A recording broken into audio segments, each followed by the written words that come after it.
आइए देखते हैं हमारा क्लास 6 का चैप्टर 5 जो है अंडरस्टैंडिंग एलिमेंट्री स्टेप, उसका एक्सरसाइज 5.1। 5.1 मतलब 4 तक किए थे, 4 नंबर तक 4 नंबर तक किए थे। उसके बाद नंबर 5 क्या बोला है?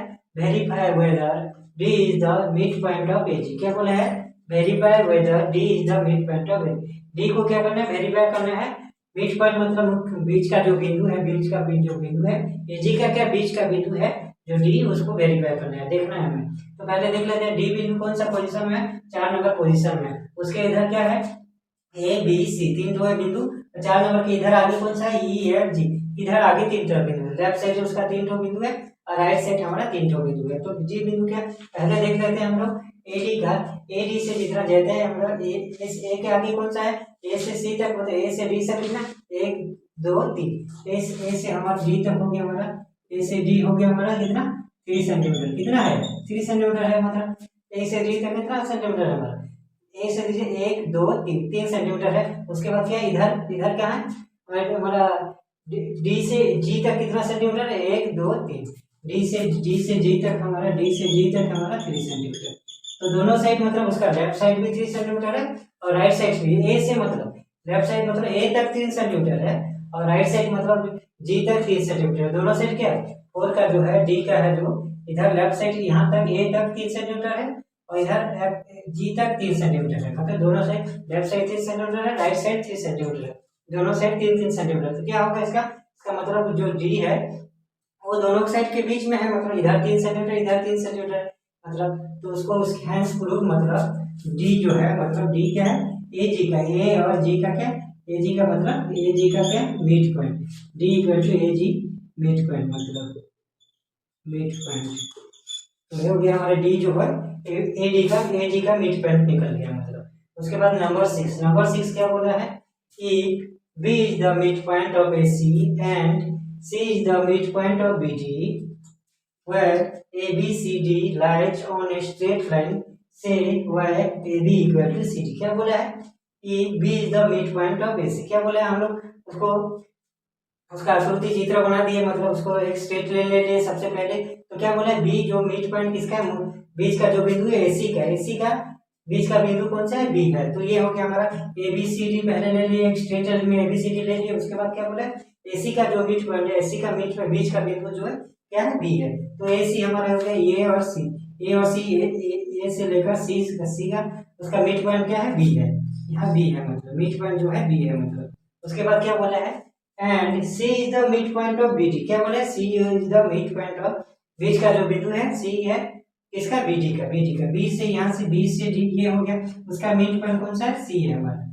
उसके बाद क्या बोला है?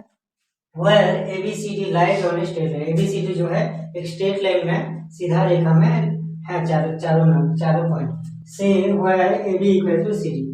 मतलब क्या दिखाने बोला है? where AB equal to CD। AB equal to CD same है क्या? इक्वल है क्या? उनका लेंथ जो है इक्वल है क्या पूछा है। तो पहले ध्यान देते हैं हम लोग। पहले क्या बोला है? मतलब AB और BC पहले देख लेते हैं। AB जो B है AC का मिड पॉइंट है। क्या है? बी जो है एसी का मिड पॉइंट है। तो एसी का मिड पॉइंट है मतलब क्या? एसी को 20 से मतलब 2 भाग कर रहा है उसका। मतलब इधर जितना लेंथ है इतना ही लेंथ इधर भी होगा। 2 भाग से 20 से मिड पॉइंट मतलब क्या? उसका 20 से मतलब 2 भाग कर रहा है मतलब। तो एसी का जो मिड पॉइंट है, एसी का जो भाग है कौन सा? A B plus B C. A B plus B C equal to A C. तो A B plus B C, A B क्या हो गया हमारे पास? A B equal to B C होगा। हमें पता है ए बी यहाँ का लेंथ जितना होगा इधर का भी लेंथ उतना होगा। क्यों? क्योंकि ए सी जो है बी, ए सी को जो रेखा है, ए सी जो रेखा है उसको बी संपूर्ण रूप में 20 से भाग कर है। तो इधर जितना होगा इधर भी उतना होगा, सेम उसका लेंथ होगा। तो इसको लिख दिया हम लोग A B equal to B C लिख दिया। उसके बाद क्या है? नंबर दूसरा क्या बोला है? C is the mid point of B D. क्या बोल रहा है? C is the mid point of B. तो बी डी में क्या बोल रहा है? उसका मिड पॉइंट क्या है? सी है। तो सी भी यहाँ क्या कर रहा है? दोनों साइड 20 से मतलब समान भाग कर रहे हैं। मतलब बीसी जितना है सी डी भी उतना होगा। क्यों क्या होगा? क्योंकि बीडी का जो मिड पॉइंट है 20 का भाग है, बीच का जो बिंदु है उसका बीडी का क्या है? बीच का बिंदु है। तो बीच का बिंदु क्या करते हैं? दोनों समान भाग करेंगे। मतलब इसको भी लिख देते हैं हम लोग बीडी इक्वल टू कितना होगा? BD equal to BC plus CD होगा। तो ये होगा मतलब फिर होगा बीसी इक्वल टू हमारा CD हो जाएगा। क्यों CD हो गया? BC इक्वल टू CD हो जाएगा क्योंकि C is the mid point, उसका बीच का बिंदु है, तो इसको समान भाग कर रहे हैं, उसका इधर का लेंथ जितना होगा इधर का भी लेंथ होगा, तो ये भी हो गया हमारा BC equal to CD।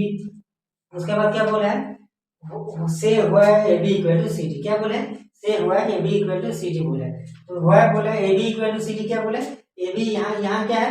AB equal to BC है, यहाँ BC इक्वल टू CD है। तो देख देते हैं हम लोग AB इक्वल टू क्या होता है? AB इक्वल टू यहाँ AB के साथ BC समान है, यहाँ BC के साथ क्या समान है? CD। तो यहाँ भी BC है, यहाँ भी BC, तो BC इधर का BC और इधर का BC लेंथ समान है, तो BC का जो लेंथ है AB का लेंथ के भी समान है, BC का जो लेंथ है CD का भी लेंथ के समान है। तो क्या बोल रहे हैं? AB equal to CD। Hence proof, हम इसी से देख के जान देते हैं। Hence proof AB equal to क्या होगा? CD होगा। कैसे होगा? और एक बार बता दे रहा हूँ, AB equal to BC, BC का जो लेंथ है देखिए AB के साथ समान है, इक्वल है, तो यहाँ भी BC का लेंथ किसके साथ समान है? CD के साथ। BC का लेंथ इस CD के साथ समान है, तो क्या बोल रहे हैं? AB equal to CD। तो AB का जो लेंथ है CD के साथ इक्वल होगा, क्योंकि BC के साथ जितना है यहाँ AB के साथ भी इतना है, तो hence proof AB equal to CD। हम जान गए इससे कि AB का लेंथ जो है CD का लेंथ के साथ इक्वल होगा।